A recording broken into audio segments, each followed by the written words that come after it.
وما جعله الله إلا بشرى لكم ولتطمئن قلوبكم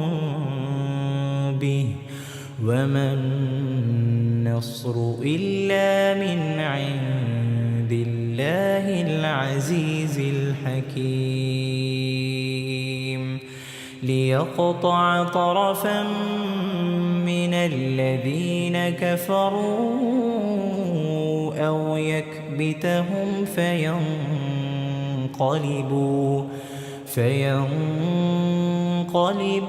خائبين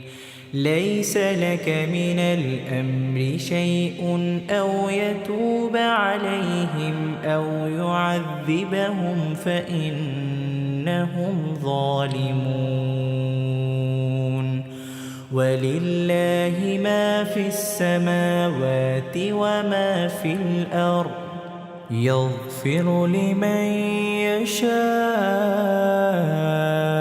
ويعذب من يشاء والله غفور رحيم يا أيها الذين آمنوا لا تأكلوا الربا أضعافا مضاعفة واتقوا الله لعلكم تفلحون واتقوا النار التي